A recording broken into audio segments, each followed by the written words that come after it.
Bonsoir, bienvenue ce soir sur notre chaîne Action Pratique. Action Pratique est une chaîne qui vous parle de l'information, de tout ce qui concerne le développement du continent africain, l'essor du continent africain, le développement et l'industrialisation du continent africain, le rayonnement du continent africain et du peuple africain de par le monde entier. Pour cela, j'ai l'habitude de vous dire sur cette chaîne que être noir ne signifie pas être sous-homme. Être noir ne fait pas de vous un homme ou un citoyen de seconde zone. Être noir, en réalité, comme j'ai l'habitude de dire, moi je sais qu'il y a une seule race, la race humaine. Maintenant, les différences de couleur de peau ne font pas de vous homme noir, sous-éduqué, sous-évalué, ou alors tout simplement un citoyen de seconde zone. Ceci dit, ce soir, si tu es nouveau sur ma chaîne, je t'invite à souscrire, à liker et à partager massivement nos vidéos, car c'est de cette manière que nous allons atteindre le plus grand nombre de personnes. Quand je dis cela, je suis votre serviteur humble, Sylvain. Je voudrais parler ce soir d'un phénomène, ou alors d'un phénomène, je ne dirais pas, c'est pas un épiphénomène, parce que un épiphénomène, c'est quelque chose de sporadique. Mais là, c'est quelque chose qui commence à perdurer et qui prend véritablement une ampleur, je ne le dirais pas assez, inquiétante, voire même démesurante dans notre communauté, et particulièrement en Afrique. Comme vous le savez, je suis croyant, je crois au vrai Dieu. Je crois que si je suis ici, c'est pas par le fait du hasard. C'est parce que si je continue à être vivant jusqu'à ce jour, parce qu'il y a un Dieu vrai qui m'accorde cette grâce d'être vivant, qui me renouvelle le souffle de vie chaque matin et qui me permet d'être devant vous pour parler, qui me permet de travailler, de me lever, de contribuer par ma modeste personne au développement et à l'émancipation, au mindset du peuple africain, et également de par le monde, là où il y a cette possibilité. Aujourd'hui, je voudrais évoquer un sujet que beaucoup ont peur, ou alors ne veulent pas s'aventurer à décrier, ou tout au moins à mettre en lumière. C'est le phénomène dans notre communauté particulièrement. C'est vrai que ça existe dans les autres communautés. Ceux-là qui sont, je vais appeler ça comme ça, les gardiens de la foi dans des églises, c'est-à-dire des pasteurs, des leaders, ceux qui dirigent, ceux à qui Dieu a donné la responsabilité de gérer, je vais dire ça comme ça. En d'autres termes, ce sont les intendants de Dieu, si je puis me prêter l'expression. C'est le phénomène des dîmes. Il faut savoir qu'à l'origine, la dîme était payée à un peuple, c'est-à-dire qu'à une tribu, pas un peuple. À une tribu, c'est la tribu de Lévi. Pour ceux qui lisent la Bible, pour ceux qui connaissent l'histoire d'Israël et la Bible, c'est la tribu de Lévi, c'est-à-dire que l'un des 12 enfants de Jacob. Jacob après, qui est devenu, Dieu a changé son nom, Israël. Donc l'un de ces 12 enfants qui ont formé et qui forment encore les 12 tribus d'Israël. C'était la tribu de Lévi, parce que c'est eux qui étaient uniquement, je vais dire ça comme ça, vous pouvez aller chercher les références dans la Bible, vous allez lire. C'est eux qui étaient chargés de tout ce qui était du sacerdoce, c'est-à-dire que le côté spirituel, comme le sont aujourd'hui les pasteurs dans nos communautés, dans notre communauté, je vais dire, parce qu'on a une communauté noire du continent africain, bien que beaucoup se retrouvent de par le monde entier. Et la tribu des Lévites ont été chargés de tout ce qui était, c'était les sacerdoces, ils le sont encore, au niveau du temple, c'est-à-dire que les ustensiles, le service et tout. Alors, ces personnes-là, étant dédiées uniquement à ce travail, Dieu, en fait, la loi juive, selon qu'ils avaient reçu de Dieu, il était dit que cette tribu-là ne devait pas donc s'occuper à autre chose. Donc, était dédiée uniquement dans les temples au service. Et voilà pourquoi, eux étant dédiés à prier, à présenter à Dieu, étant au service, le sacerdoce et tout le reste, le peuple, le reste du peuple, dont les 11 autres tribus, et le peuple, étaient donc, je vais dire ça comme ça, pas obligés, mais appelés, ou alors conviés à venir contribuer à ce que eux-là, ils puissent avoir de quoi vivre. Et le fonctionnement du temple et des synagogues. Ceci, beaucoup vont dire, et oui, mais dans Malachie, par exemple, 3, si je me trompe, il est dit, lorsque ils sont donc appelés à venir donner cette dîme-là, Dieu dit à certains, au travers des bouches des sacrificateurs, vous me trompez, et puis le peuple va poser la question, Seigneur, en quoi est-ce qu'on te trompe? Il dit, dans vos dîmes et dans vos offrandes. Bien que bien avant, vous allez, si vous lisez bien la Bible bien avant, on dit qu'Abraham, le père de la foi, avait payé sa dîme à Melchisédek. Melchisédek qui était le roi de Salem. Et quand vous lisez bien l'histoire, on vous dit que Melchisédek, il est écrit, pas qu'on vous dit, il est écrit que Melchisédek n'avait ni père ni mère. Ça veut dire que c'était un type de Christ parce que on nous dit qu'il est apparu un jour. Il n'avait ni père ni mère. Et il était le roi il est devenu, et puis il a continué à être le roi de Salem.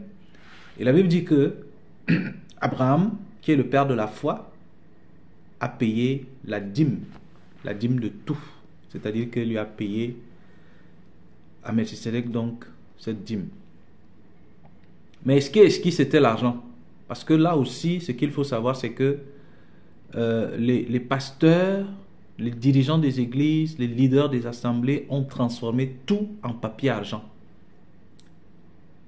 Et pardonnez-moi si je vais dire ça, c'est une escroquerie intellectuelle. C'est une escroquerie intellectuelle pour appauvrir le peuple au bénéfice de ces leaders, pour la plupart, pas tous. Et ce n'est pas de Dieu. Beaucoup disent que si vous ne payez pas la dîme, Dieu va vous punir. D'autres vont même jusqu'à dire que si vous ne payez pas la dîme, vous n'entrerez pas au paradis, vous n'entrerez pas au ciel. Mais la question que je voudrais poser aux uns et aux autres ici, c'est est-ce que quand les gens contribuent le dimanche aux offrandes, la dîme pour certains, ça dépend du moment, parce que la dîme, ça veut dire, ça vient du mot, c'est-à-dire que c'est le dixième. Ça vient du latin diezmo, c'est-à-dire que la dixième partie de ce que vous recevez. Comme vous le savez, j'ai illustré ici au départ en disant que c'était la dîme était, c'est-à-dire que ce que vous recevez comme récolte, c'est-à-dire que quand vous cultivez des champs, maintenant, on venait offrir, on venait donner au temple pour que la tribu de Lévi là puisse, parce que c'est eux seuls qui étaient autorisés à recevoir cette dîme ou à la collecter et à la gérer. Et il est écrit dans la Bible également que apportez à la maison du trésor ce qu'elle attend. Et Dieu dit apportez donc vos dîmes et vos offrandes et mettez-moi de la sorte à l'épreuve. Et vous verrez si je ne chasse pas pour vous le dévoreur. Et là, c'était adressé au peuple. Mais dire que Si vous ne contribuez pas ou si vous ne donnez pas la dîme, vous n'allez pas, vous êtes maudit, vous êtes exclu, vous n'allez pas entrer au paradis. C'est un mensonge, c'est une escroquerie intellectuelle. Et beaucoup, comme encore cette histoire qu'ils ont sortie, de dire que c'est la couverture spirituelle, je ne sais pas de quoi. Parce qu'il faut que le peuple africain puisse véritablement se libérer, parce que c'est aussi un autre type d'esclavage que beaucoup sont en train de mettre ou de pratiquer pour assujettir, alors que Jésus est le bon pasteur. Pour appauvrir le peuple, je vais dire ça comme ça. Parce que ici sur cette chaîne, comme je vous ai dit, on parle du mindset, du développement de l'Afrique, de l'industrialisation de notre continent. Mais si les gens sont dépouillés de leurs biens, escroqués, volés, littéralement, au sens du terme, comment est-ce que les gens vont lancer des business? Comment est-ce que les gens vont se développer? Cette dîme donc, qui était apportée à la tribu de Lévi, devait non seulement contribuer pour que cette tribu-là, ces sacerdoces-là, ceux qui sont appelés au service puissent vivre, maintenir leur famille et vivre et maintenir la vie du temple. Et maintenant, ce qui était en plus, comme dit la parole, comme Dieu lui-même dit, pour qu'il ne manque pas de nourriture dans la maison du Père, pour apporter à la maison du trésor. Et de la sorte dont ces Lévites étaient appelés à présenter à Dieu ce que vous avez apporté, pour dire, Seigneur, voilà ton fils, voilà ta fille, voilà le fruit de ses mains, du travail de ses mains, voilà sa récolte. Il a donc apporté le 10e de sa récolte, de son champ d'oranges, de son champ de patates, de son bétail, et on apportait ce qui était de bien bonne qualité. Après avoir donc présenté cela au Seigneur, cette tribu de Lévi, ces sacerdoces-là, prenaient donc une partie pour manger, pour vivre bien avec leur famille. Et dans la maison du Seigneur, il ne manquait pas à manger. C'est-à-dire que si les gens venaient, on pouvait préparer, les gens mangent. Dans combien d'églises aujourd'hui, on prépare pour que les gens mangent suffisamment? Et également, ensemble, on pouvait, comme vous le voyez dans Actes des Apôtres, partager avec le peuple en fonction des besoins des autres. Plus loin dans le Nouveau Testament, c'est-à-dire qu'après l'avènement, la crucifixion et la résurrection de Christ et son ascension hacia la gloire de Dieu le Père. Mais aujourd'hui, quand on regarde nos églises, c'est que les pasteurs prennent les dîmes, collectent ces dîmes. Généralement, ça se passe entre le leader, parfois son épouse, pour ceux qui sont mariés, qui sont au service avec leurs épouses, ou alors les responsables. Parce qu'il y a des pasteurs qui sont pasteurs dans des assemblées, qui sont leaders, mais leurs épouses ne sont pas directement impliquées dans le service. Mais pour ceux qui sont, généralement, ça se gère entre les deux. Et vous allez constater que beaucoup de chrétiens, beaucoup de fidèles sont dans ces assemblées, s'appauvrissent, n'ont rien, et les pasteurs deviennent de plus en plus riches. La question est donc, si véritablement vous êtes sacerdoce, si vous êtes, je vais dire ça comme ça de manière triviale, héritier, ou alors, je vais dire ça, par le lien de la foi, devenu enfant d'Israël, et par conséquent, vous qui êtes, nous qui sommes devenus enfants d'Israël par le lien de la foi, concitoyens, cohéritiers avec Christ, je vais dire ça comme ça, c'est ce que la Bible dit, cohéritier avec Christ dans le royaume des cieux et devenu enfant de Dieu par le lien de la foi. Et que ceux qui sont pasteurs et leaders des assemblées aujourd'hui sont donc par conséquent ou par ricochet, par ce même lien de la foi, devenus Lévi. Ça veut dire autorisés à collecter les dîmes. Mais ce que vous ne dites pas au peuple, c'est que Dieu ne vient pas prendre ces dîmes lorsque vous les collectez le dimanche, la fin du mois ou pendant les cultes de semaine. C'est que cet argent que vous collectez, parce que vous avez transformé tout en argent, ce qui n'était pas le cas au départ, c'était la récolte des champs, mais vous avez transformé tout aujourd'hui en papier argent. Pour ceux qui viennent même donner en nature, vous les reprenez parfois. Et je me pose bien la question aussi si les gens comprennent même de quoi est-ce qu'il est question quand ils viennent donner. Parce que tout aujourd'hui est transformé en papier, argent, en monnaie. Or, ce n'était pas le cas au départ. C'est-à-dire que si tu es cultivateur, ce que ton champ a produit, tu viens me donner. Mais encore que combien de pasteurs acceptent cela? C'est pourquoi je dis que c'est une escroquerie intellectuelle et spirituelle. Alors ces pasteurs s'enrichissent, ils achètent des jets privés, ils vivent dans des maisons, ils ont des biens immobiliers, tout cet argent, et parfois ils le gèrent de manière opaque. On ne sait même pas qu'est-ce qui rentre, on ne sait pas qu'est-ce qui sort, comment est-ce que cela est dépensé, même avec les plus proches collaborateurs. Je dis que moi je ne juge pas, je ne fais que le constat. La Bible dit que ce qu'un homme aura sémé, il le récoltera aussi. Mais moi, tout simplement, ce soir, je voudrais attirer votre attention les uns les autres. Parce que sinon, notre communauté ne va jamais se développer. Regardez le peuple juif. Bien que ces gens collectent cette dîme, bien que ça se passe comme ça, mais regardez comment est-ce que dans cette communauté, il y a ce soutien. Aujourd'hui, dans la plupart des cas, quand vous êtes dans une assemblée, après le culte le dimanche, est-ce qu'on sait ce que vous vivez? Est-ce qu'on sait ce que vous traversez? Combien de leaders des assemblées, combien de leaders ils sont devenus milliardaires partis de rien à travers les dîmes et les offrandes? Ils sont devenus multimilliardaires, ces pasteurs, ces leaders des assemblées, des congrégations, que ce soit en Occident, que ce soit en Afrique. Ils ont créé des congrégations, des assemblées. Tout ça, comme j'ai l'habitude de dire, le nom de Jésus est devenu le fonds de commerce. Mais comme la Bible dit, ce qu'un homme aura sémé, il le récoltera aussi.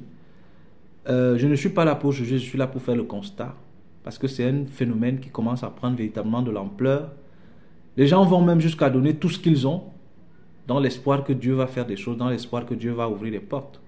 Mais véritablement, est-ce que ceux-là qui sont des leaders présentent cela à Dieu? Et quand ils prennent même ces dîmes et ces offrandes-là, qui aujourd'hui, dans la plupart des cas, ne sont plus acceptées en nature comme au départ, qu'est-ce qu'ils font avec? Qu'est-ce qu'ils font avec?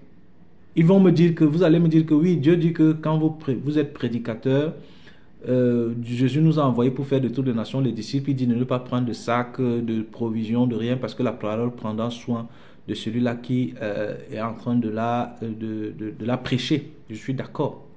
Mais de la manière dont vous faites, je me pose des questions. Le peuple doit s'appauvrir. Le peuple est en train de s'appauvrir, alors que les leaders des assemblées, alors que les leaders des congrégations sont en train de devenir milliardaires. Les gens meurent dans une pauvreté extrême. Les gens sont dans la pauvreté, dans le manque total. Et le peu qu'ils ont, sous le fallacieux prétexte que s'ils ne donnent pas, Dieu ne fera rien dans leur vie. Et que si leur situation doit être changée, il faut qu'ils donnent le dixième de ce qu'ils reçoivent. Les gens qui n'en ont rien, ils doivent encore venir donner le peu qu'ils ont.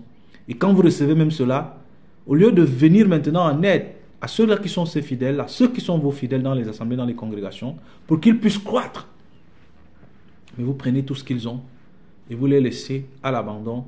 Et lorsque leurs conditions sociales ou leurs conditions de vie ne changent pas, tout ce que vous trouvez à dire, c'est qu'ils ne mettent pas Dieu, ils ne mettent pas la parole de Dieu en pratique, et que ils sont dans comment je vais dire, la désobéissance. Et d'aucuns ont même trouvé un autre prétexte en disant que non, c'est parce qu'ils sont dans des choses spirituelles, notamment la sorcellerie et tout ce que vous connaissez, que vous énumérez souvent. Je voudrais attirer l'attention du peuple africain et de la communauté noire sur ce phénomène-là. Parce qu'il existe, que ce soit aux États-Unis, en Europe, en Asie, partout où il y a la communauté noire, parce que c'est plus fréquent dans la communauté noire que dans les autres communautés, bien que le phénomène existe également dans les autres communautés, mais si je parle de ce que je maîtrise, de ce que je connais, le constat que je fais ici, alors j'aimerais également vous écouter là-dessus, dans les commentaires. Dites-moi ce que vous en pensez.